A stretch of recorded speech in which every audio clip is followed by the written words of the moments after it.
America is winning, decisively, devastatingly, and without mercy.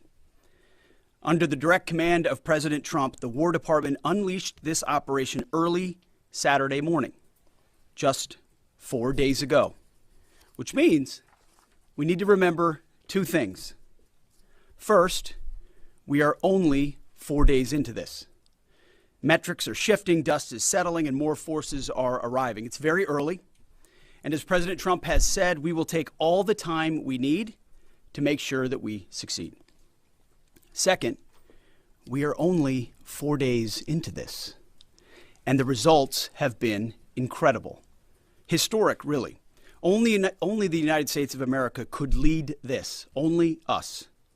But when you add the Israeli Defense Forces, a devastatingly capable force, the combination is sheer destruction for our radical Islamist Iranian adversaries. They are toast, and they know it. Or at least, soon enough, they will know it. And we have only just begun to hunt, dismantle, demoralize, destroy, and defeat their capabilities, just 4 days in. Starting last night and to be completed in a few days, in under a week, the two most powerful air forces in the world will have complete control of Iranian skies, uncontested airspace. I hope all the folks watching understand what uncontested airspace and complete control means. It means we will fly all day, all night, day and night, finding, fixing, and finishing the missiles and defense industrial base of the Iranian military, finding and fixing their leaders and their military leaders, flying over Tehran, flying over Iran, flying over their capital, flying over the IRGC, Iranian leaders looking up and seeing only U.S. and Israeli air power every minute of every day until we decide it's over.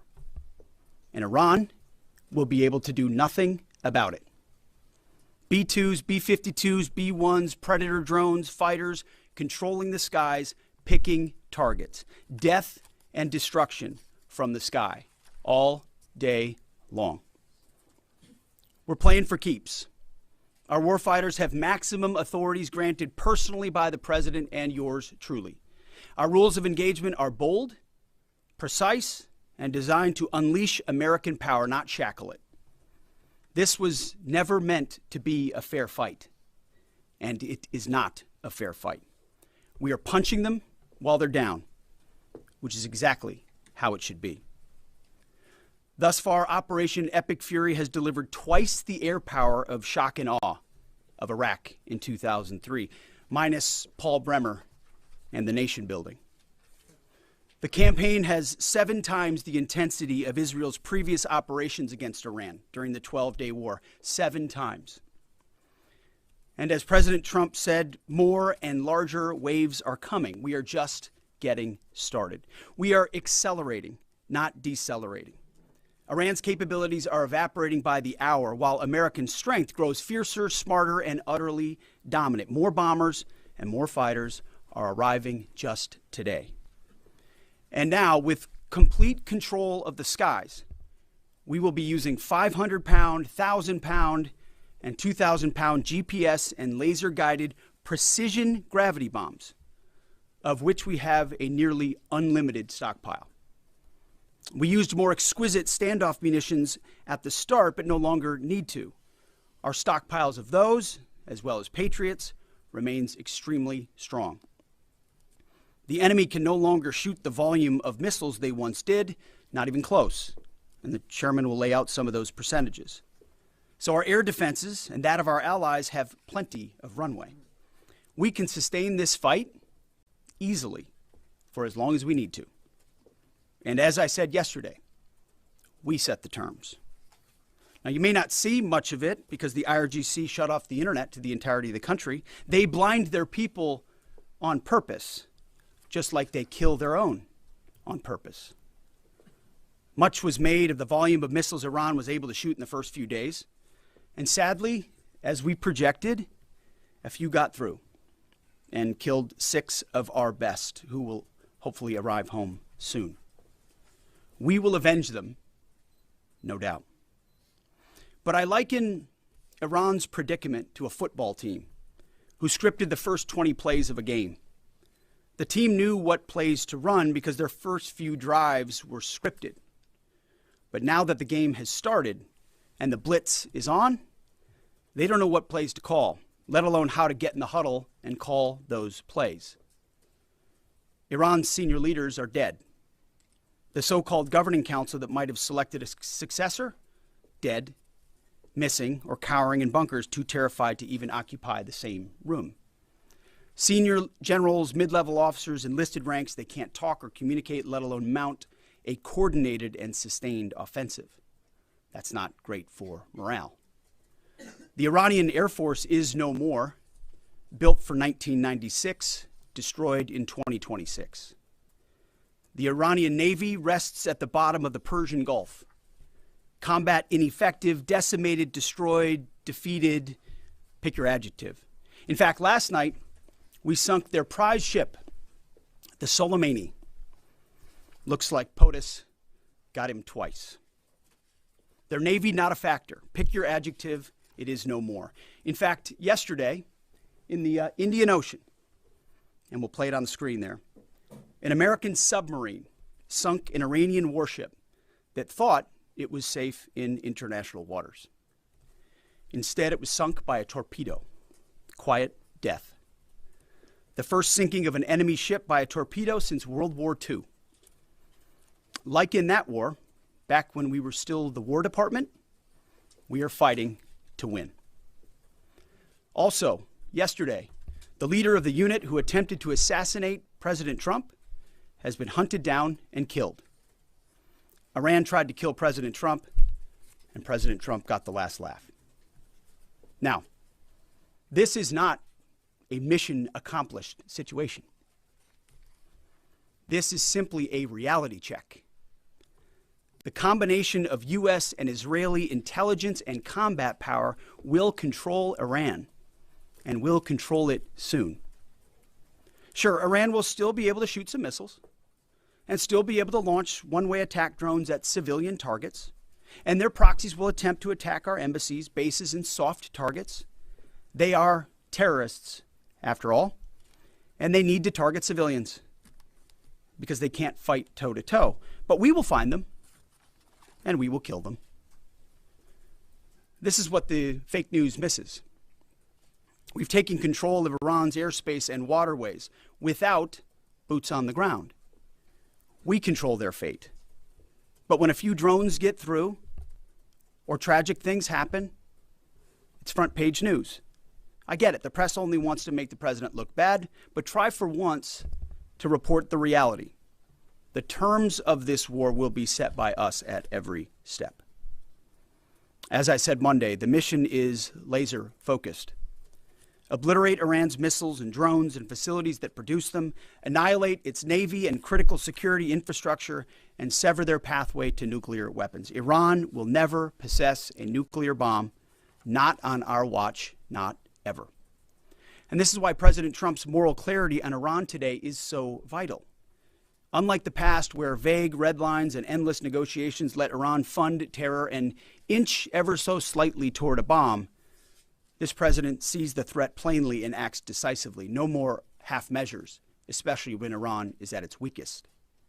No more letting Tehran play for time while our people pay the price. His leadership ensures that we finish what we start and that we protect our warfighters by crushing the enemy before they can strike again. Our offensive operations, refined through months of relentless preparation, are unstoppable. And our defensive efforts are unprecedented. We have from the start put the protection of our troops ahead of everything else. Before we very publicly built up offensive combat power, we quietly ensured that our defensive posture and power was in place. And as we built up offensive combat power, we moved the vast majority of American troops, over 90% of Americans that were on our bases, what we say off the X, out of the range of Iranian fire. Our defensive shield is equally formidable, the most sophisticated air and missile defense network ever fielded. Thousands of Iranian missiles and drones have been intercepted and vaporized. Tens of thousands of American and allied lives protected. We have pushed every counter-UAS system possible forward, sparing no expense or capability. And like I said, this does not mean we can stop everything, but we ensured that the maximum possible defense and maximum possible force protection was set up before we went on offense. In closing, as President Trump told German Chancellor Merz yesterday, Iran negotiated in bad faith, stalling, scheming, and preparing to strike. And we acted decisively to defend our people, our interests, and our allies. President Trump took bold action, putting America first, the kind of bold action that the American people elected him to execute. To our steadfast partner, Israel, your mission is being executed with unmatched skill and iron determination. Fighting shoulder to shoulder with such a capable ally is a true force multiplier and a breath of fresh air. We salute your courage and your contribution. 4 days in, we have only just begun to fight. America fights to win, and in Operation Epic Fury, we are. May God's providence cover and protect our troops always. And with that, I turn it over to the chairman. Thank you, Mr. Secretary, and good morning, everyone. Thank you for being here. I'm here today to provide the American people and those of you in this room an update on Operation Epic Fury. First, it's with profound sadness and gratitude that I share the names of 4 of our 6 fallen heroes, all from the 103rd Sustainment Command, U.S. Army Reserves out of Des Moines, Iowa. Captain Cody Cork, Sergeant First Class Noah Tegens, Sergeant First Class Nicole Amore, and Sergeant Declan Cody. To the families of our fallen, we grieve with you today, and we look forward to welcoming your family members home at Dover in the coming days. Out of respect for the other families, we'll withhold the release of their names until next of kin notification is complete. And either myself or Admiral Cooper will release those names as soon as we can ensure that all of those families have been properly notified. To our Gold Star families, to our wounded warriors and their loved ones, we will never forget your sacrifice.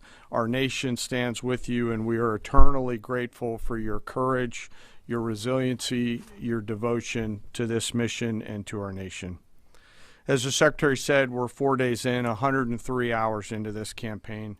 The operation was again launched with clear military objectives designed to dismantle Iran's ability to project power outside of its borders, both today and in the future.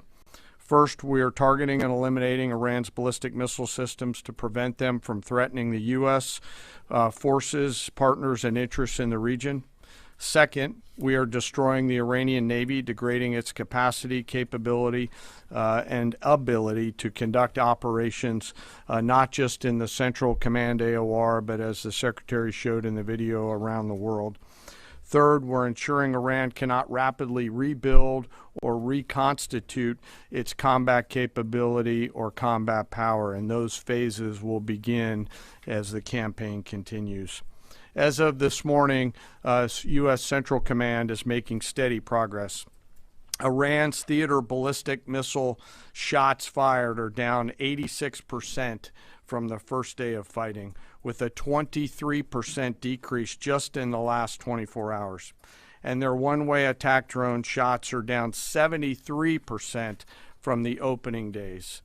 This progress has allowed CENTCOM to establish localized air superiority across the southern flank of the Iranian coast and penetrate their defenses with overwhelming precision and firepower.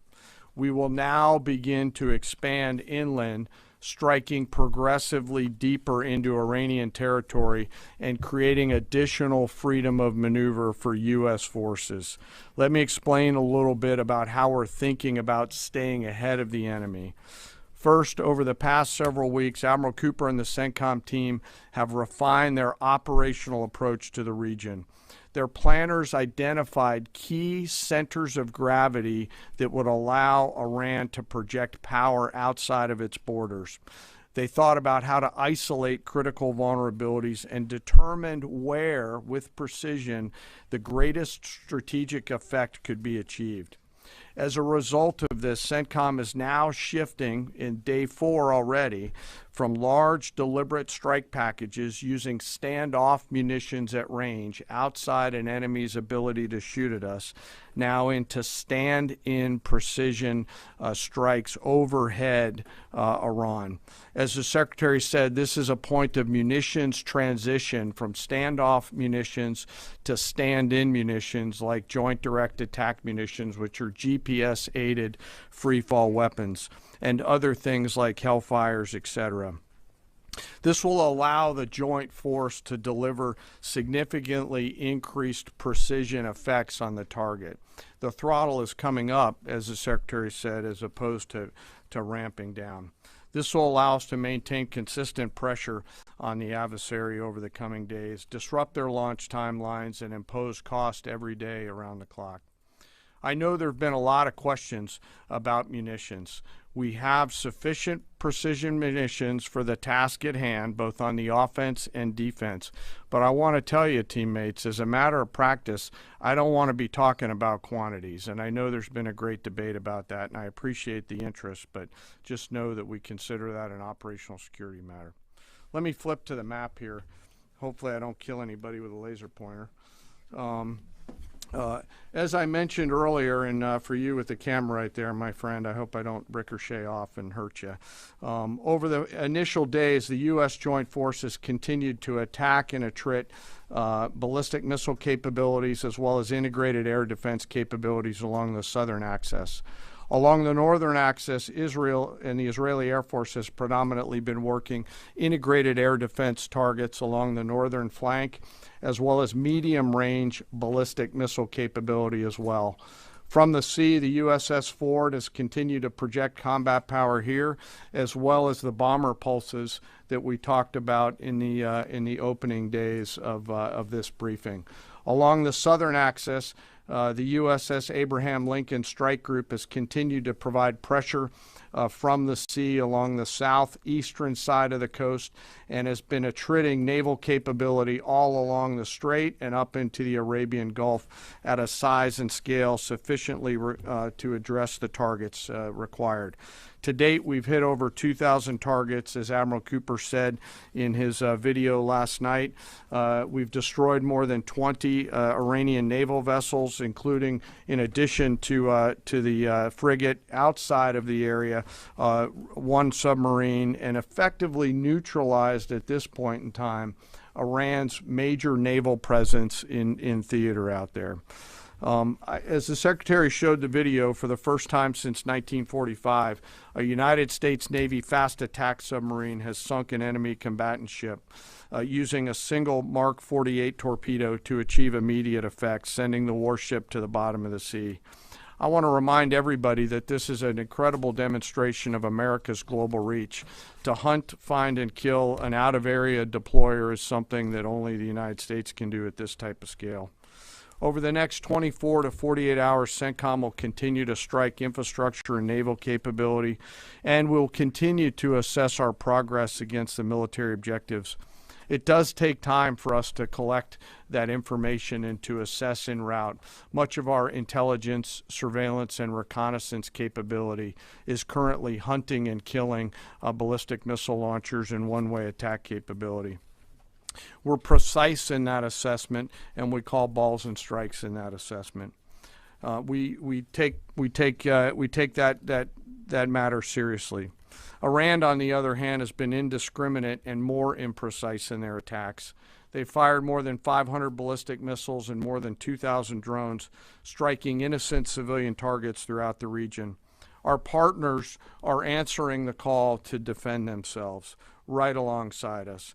Jordan, Bahrain, Saudi Arabia, the UAE, Qatar, and Kuwait are all defending their people with their own combat capability, with precision and restraint. Jordanian air defense crews recently intercepted a cluster of Iranian one-way attack drones headed to Amman. Bahrain's air defense forces shot down an inbound drone approaching Manama's maritime infrastructure, protecting both their population and critical shipping lanes. Saudi Patriot batteries stopped a salvo of ballistic missiles aimed at energy facilities near Dhahran. The UAE neutralized multiple drones targeting Abu Dhabi's industrial zone, demonstrating speed and precision.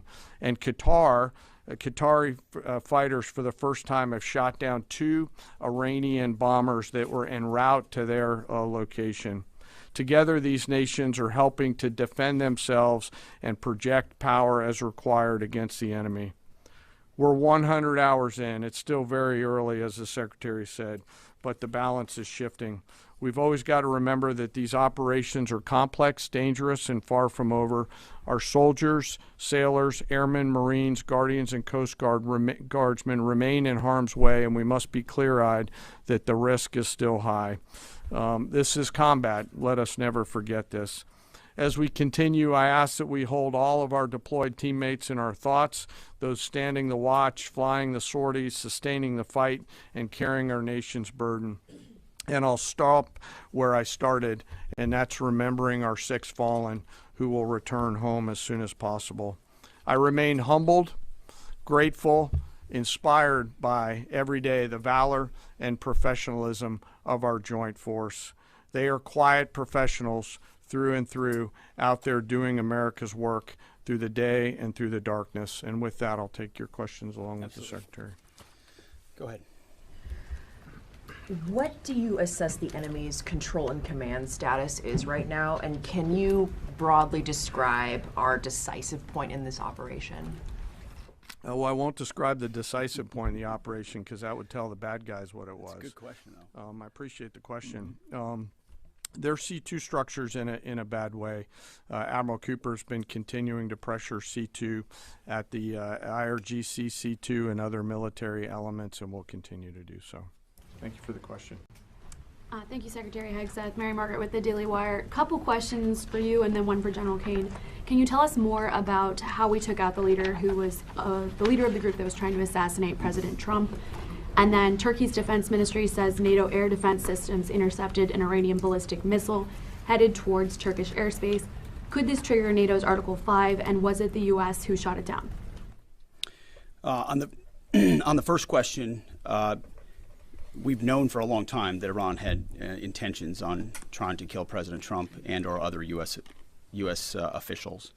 And while that was not the focus of the effort by any stretch of the imagination, in fact, never raised by the president or anybody else, I ensured and others ensured that those who were responsible for that were eventually part of the target list. It wasn't the beginning of the effort. We were focused on missiles and launchers, and that's the focus. But ultimately, if we had the opportunity to get at those who are trying to get at Americans specifically, we would. And so we eventually had the opportunity to do that from the air. And then on the matter with Turkey, I'll have to get back to you on exactly what the intercept looked like at that. We're aware of that particular engagement, although no sense that it would trigger anything like Article 5. No. Tie right there. You got a tie on. Yeah. Thank you. Tom Bateman with the BBC. Can you give us an update on what the administration knows, what you know now about the reported strike on a girls' school in southern Iran on Saturday? All I can say is that we're investigating that. We, of course, never target civilian targets, but we're taking a look and investigating that.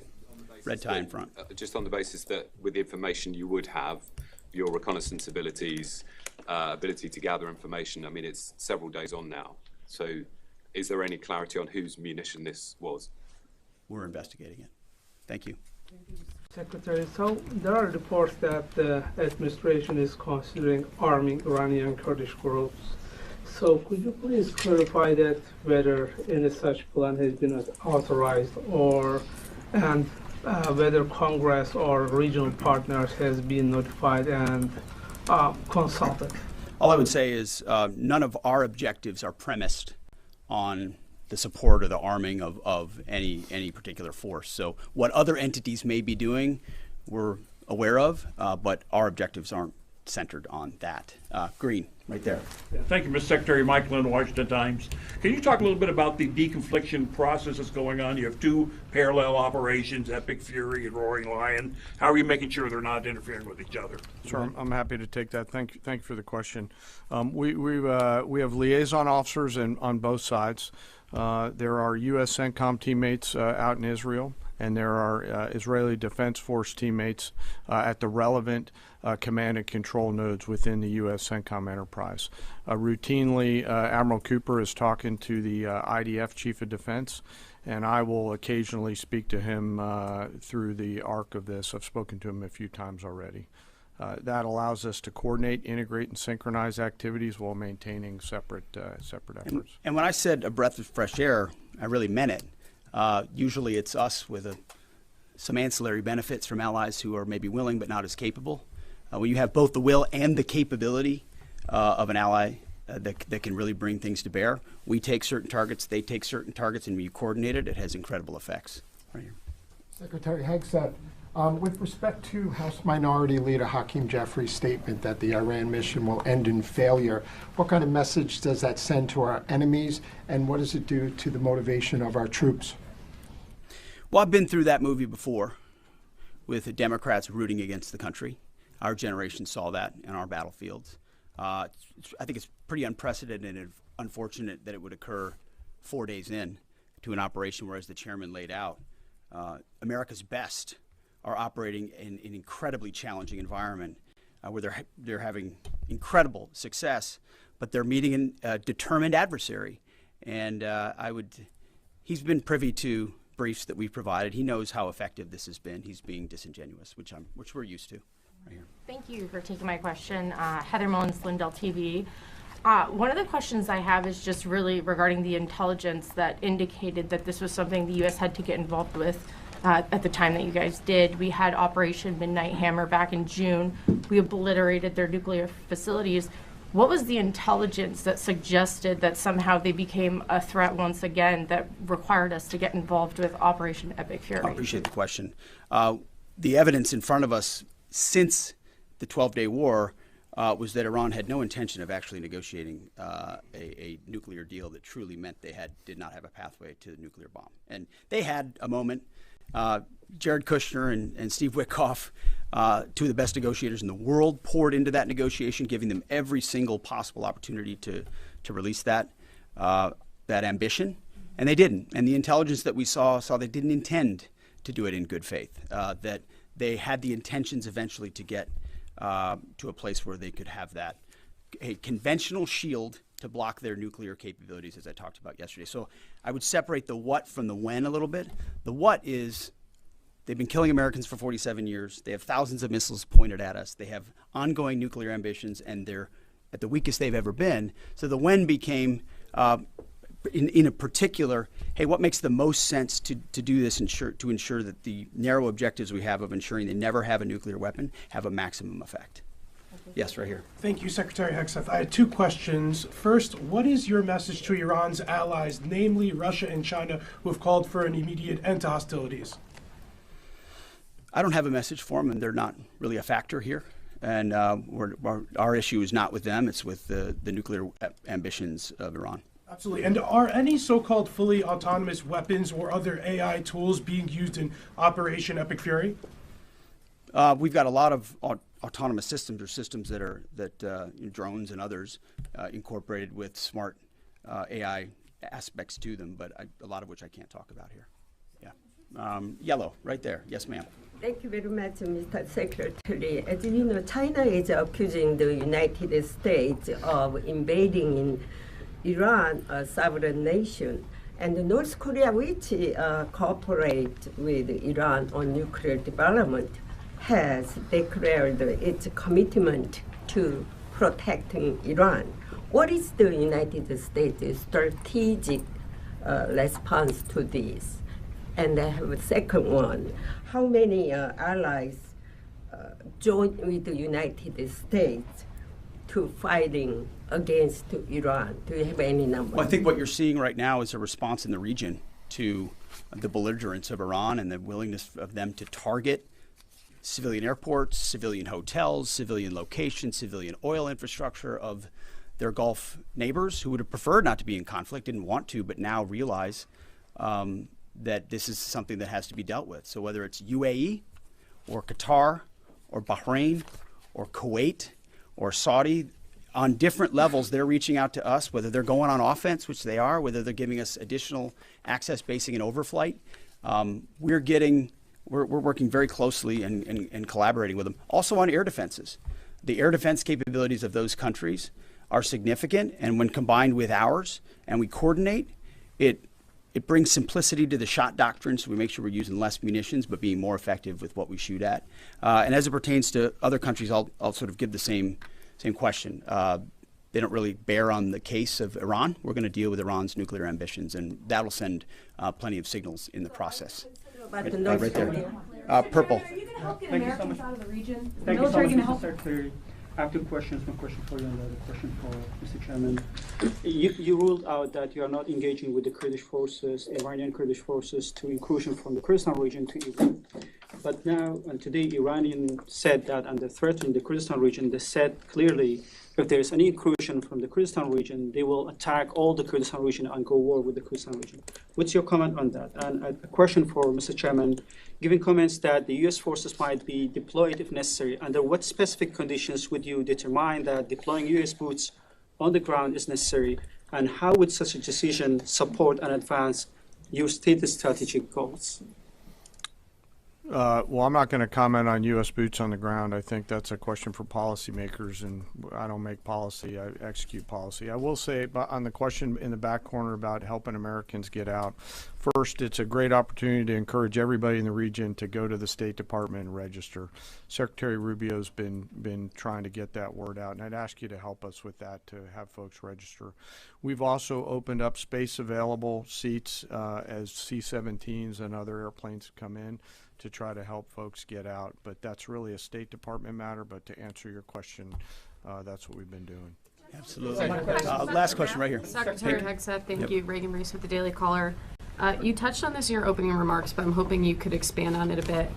It's been reported that Iran might be trying to outlast our ability to intercept their missiles. It sounds like you guys are saying they don't have the ability to do so. Is that the case? Can they outlast us in their ability to do that? Iran cannot outlast us. We're going to ensure through violence of action and our offensive capabilities and our defensive capabilities, as I said, that we set the tone and the tempo of this fight.